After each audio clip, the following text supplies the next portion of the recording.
Hello and welcome everybody to a brand new episode of Bricks and Toys. And in today's episode, we're with the latest UCS set, and there is a lot of unrelated and related and semi-related things that I want to talk about with this set that I have here with me. This is a set that I'm super excited to get into, so let's go ahead and let's get into it. Now, at the time of filming this video, I am currently filming two other videos for this month, all at the same time. I plan on really cranking out the videos for you guys this month and bringing you guys review videos like it's the 12 days of Christmas almost, except for instead of every day, it's every other day. And in the last video, which you guys already know how that went, at the point of me filming, I don't know yet because it's still here. I did the 327th Trooper Battle Pack, and so far with that set is a $45 set.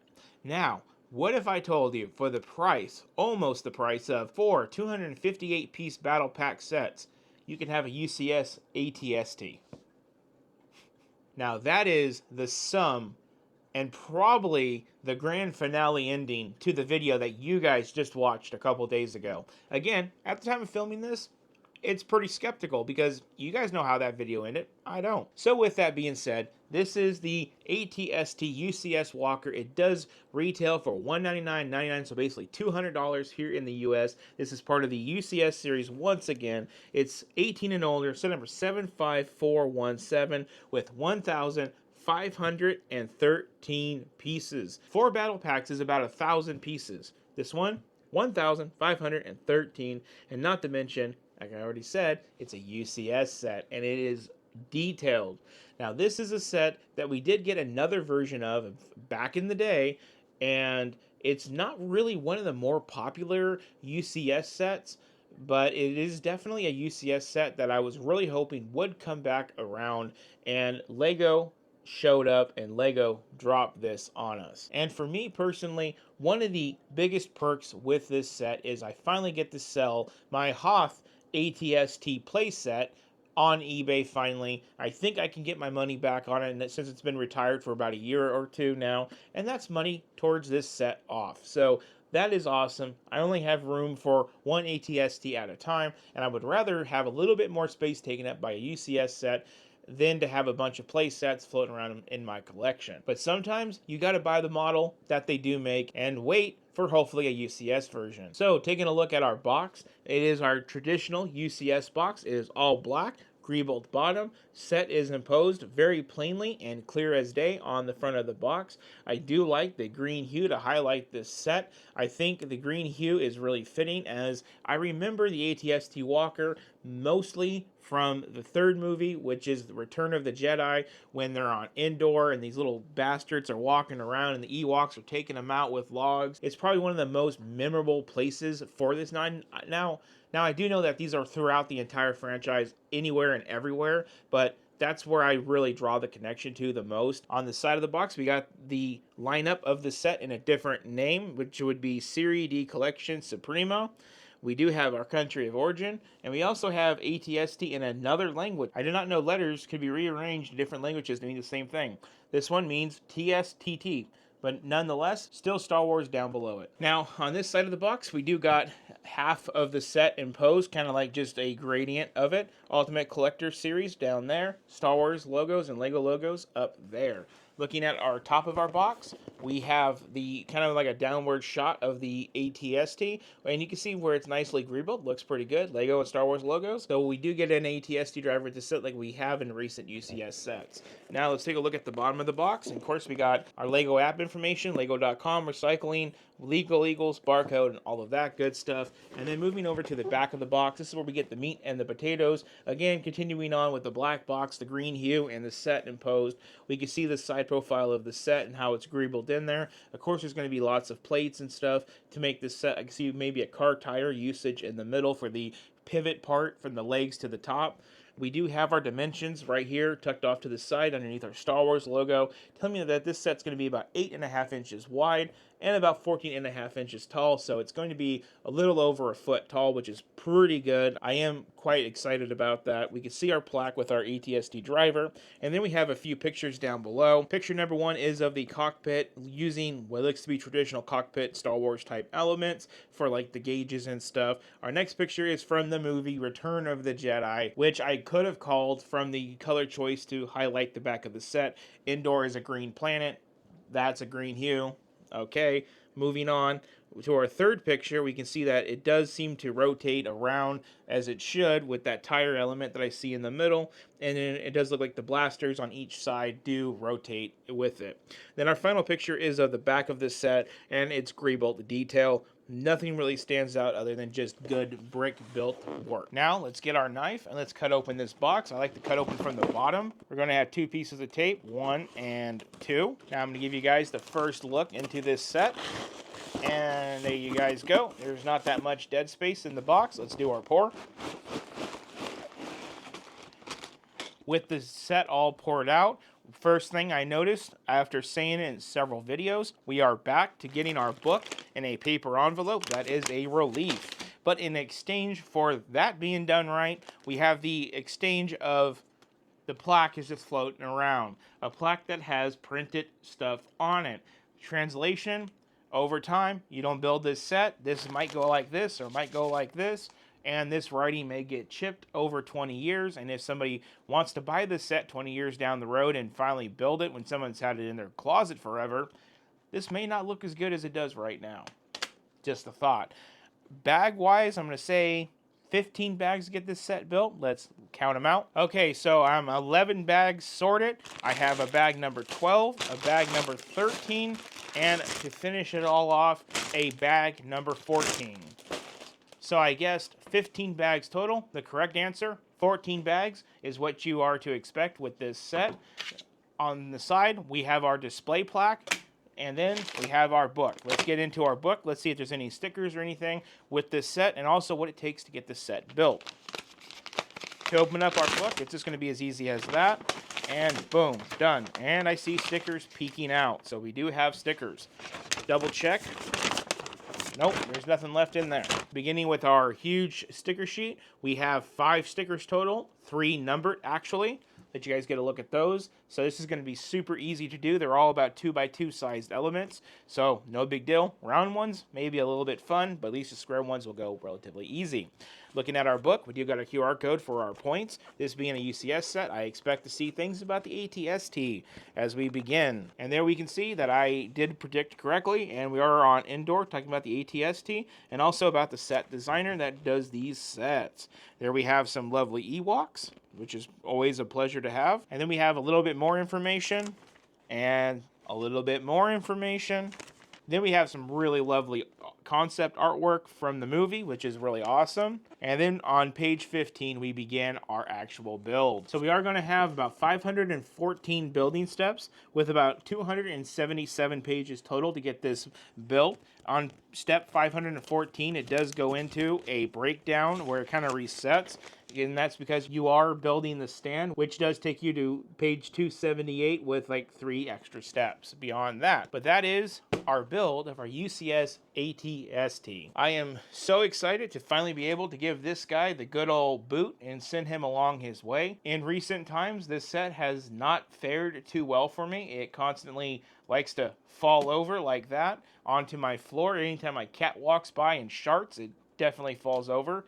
If I sit here and fart or shart, it definitely blows over. So it will be nice to finally get this one taken apart, sold on eBay, and display this one instead. So that's exactly what I'm going to do. I'm going to get this one built. I'm going to enjoy it over a few days. And for you guys are going to see the review right here. Okay, guys, let's dive on in and let's take a look at this ATST Walker. Let's begin with our plaque and minifigure, and then we'll get on to the big boy that this one is. It is rather large. Kind of wondering where the hell I'm going to put it after it's done. So let's take a look at this plaque. So we do have another printed plaque, and again, it is done on a satin-based plate, not a shiny-based plate. Glad that was a one-time deal because I like the satin a lot better. I think it looks really good with the print.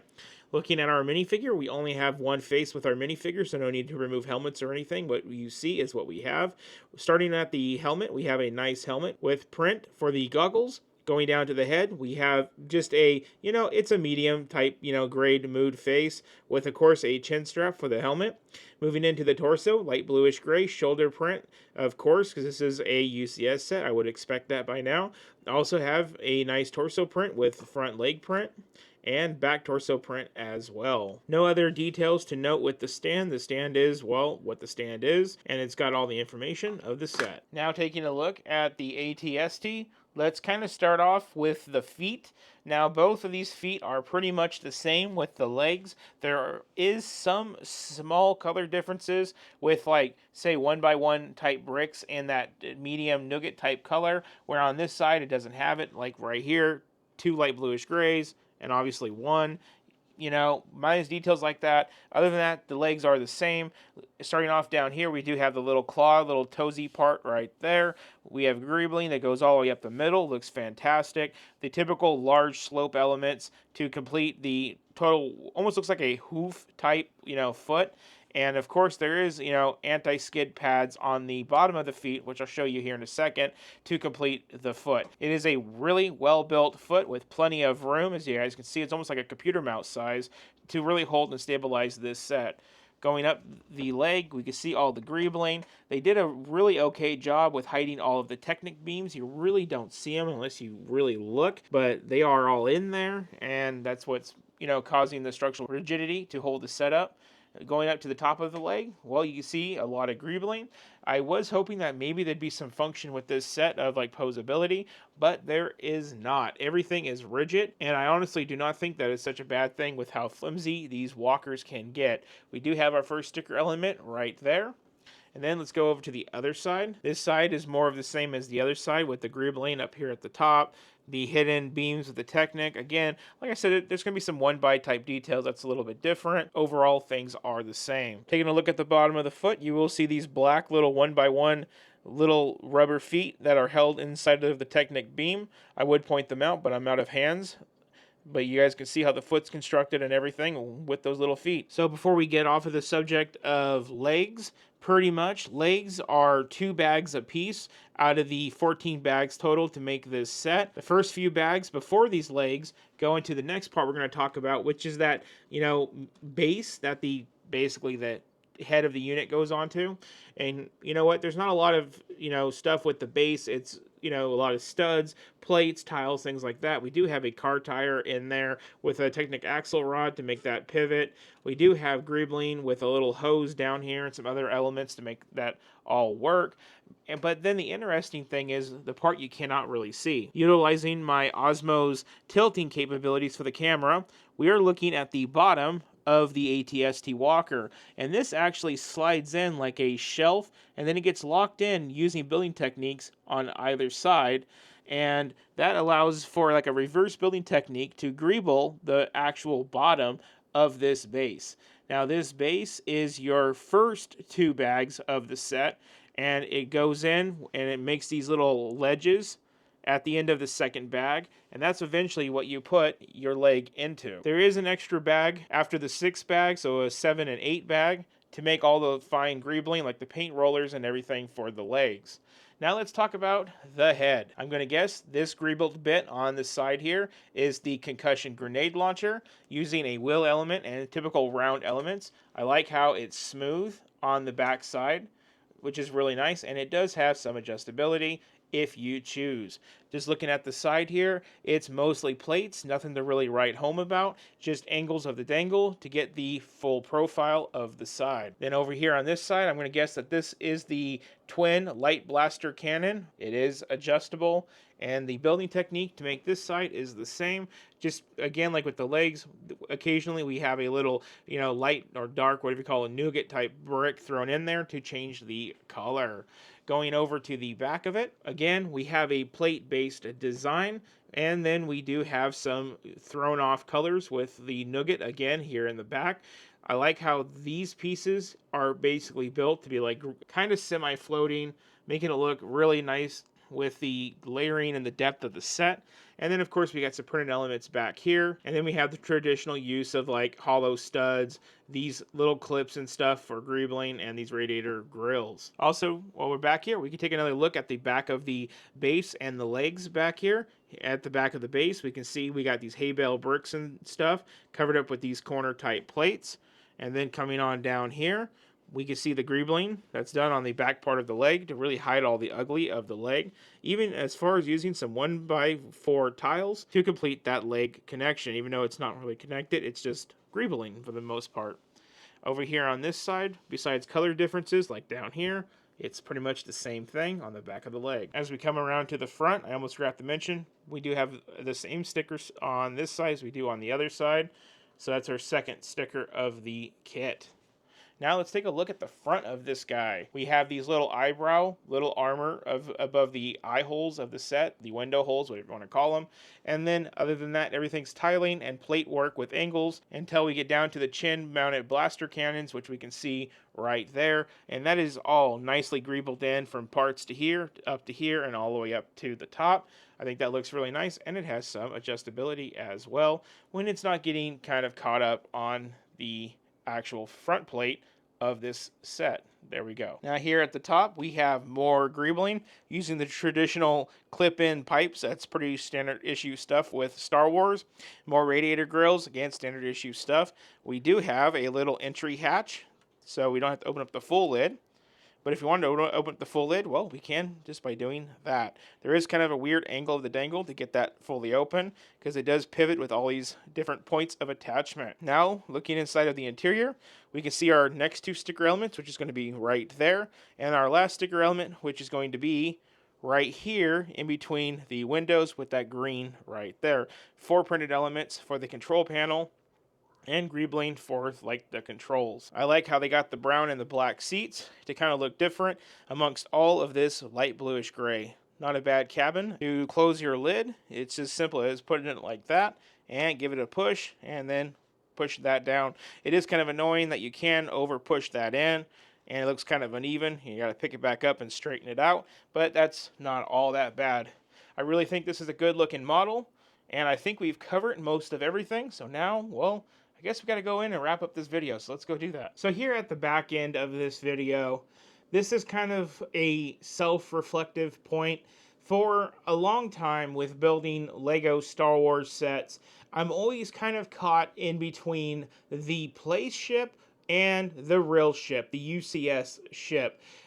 In case you guys are relatively new to Lego, Lego makes adult sets and then Lego makes kids sets. And the difference between the two, well, nowadays is actually pretty freaking grand. But I do like to think before 2020 and before Lego got really popular with COVID, the kids sets were really freaking good. I remember building a handful of them, like the 2018 X-Wing and even like the Resistance X-Wings from the new movies. Those had some greebling on them that was just not necessary for a play set, but it is necessary for it to look good, and it did look good. And nowadays with play scale sets, we don't get that nowadays.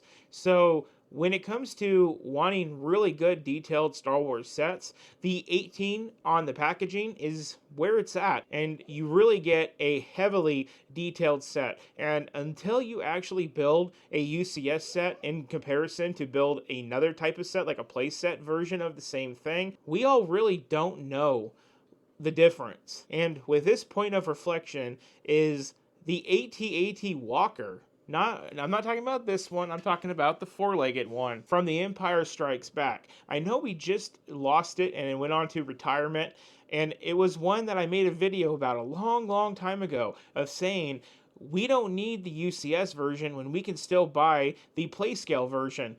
because to me, in my mind, the only thing important about having an AT-AT Walker from Return of the Jedi was the fact that I could hang Luke Skywalker out the bottom of it. And with this set here with me today, I'm feeling a little bit, like I may have messed up, because I did build the Hoth ATST. It is a little rough for wear, but this is an around the era of COVID set. I think this one was 21 when it came out. You guys can see by looking at this, we have a lot of greebled elements that if they make another play version of this set, we're obviously not going to get. We got paintbrush rollers just like this guy. We got droid torsos and stuff. That's what I mean about the greebling. And for the longest time, this set was all that I needed for an ATST Walker. You guys can tell by looking at him, like, yeah, this one's small, and it's, you can see the Technic components and stuff, but overall, it does the dang job. But I do have to admit, after building the big guy, there is so much detail that they can add with more space, and it really shows with this set. I will be selling this set eventually because now I don't need it because I got this one. But comparing these two with the AT-AT Walker, I'm really kind of thinking about, like, do I need to go back and try the UCS AT-AT Walker? Because if I thought this was really good back in the day when I built it, and now I think this is really good, and now this one looks subpar, it might be something I have to go back and revisit. The other side of this coin is going to be about space.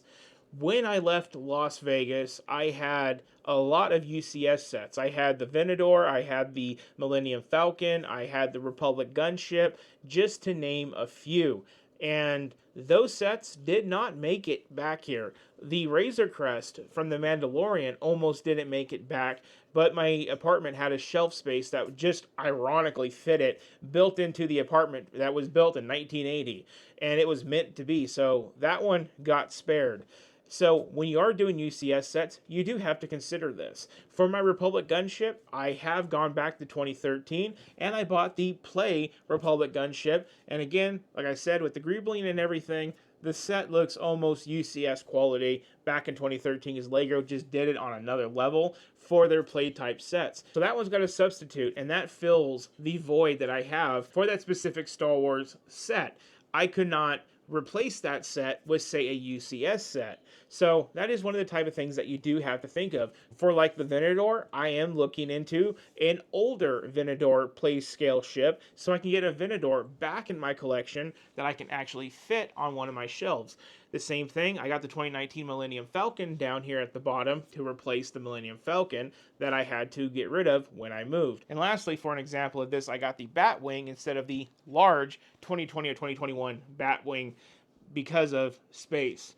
I will have a challenge spacing this one out, but I don't think the size is too bad, like the UCS Jango Fett Starship we just got. I think it's manageable. So I guess what I'm trying to say here at the end of my video is technically two things based off of what works best for your situation. It's very obvious that no matter how hard we try to avoid it and duck it, UCS sets will always carry a greater amount of detail than playscale sets. But going into my second point, the space is not always an option. And a lot of these pre-2020 era sets do fill the void. And with those two things, I just want to put them into this video because I feel like I don't ever talk about them enough. And I feel like this is a really good point to actually do so. So now let's get back onto the final thoughts about this set. The set does not have a lot of functionality. Yes, you can open a hatch. Yes, you can open the hatch roof. And you can turn it side to side. And you can angle all of your cannons and blasters. Other than that, the set is pretty stationary. The legs don't move. And I think that's perfectly fine because I don't want it to fall over like this thing falls over. I can just sit in my chair and shart and this will just fly off the shelf down here. And it's like, I didn't even shart near you and it's flying. It's very annoying, and that's another reason why I want to be getting rid of this set. I do really think that it's really cool that LEGO gave us another $200 to $250 UCS set this year when we still have the big one in October. Now, it is shaping up that the big one in October may end up being quite a disappointment. Hopefully by the end of this month and going into September, we'll know more about what is coming so we can actually know for sure. But at this particular point in collecting, the Jango Fett Starship was really good. Really happy with that. And I'm also super happy with this build. I don't feel like it's wrong for the money. I think the money on this one is perfect. We've been getting $200-ish UCS sets for years now. And when you compare it to having the smaller one, it just looks so much more complete and full in the collection.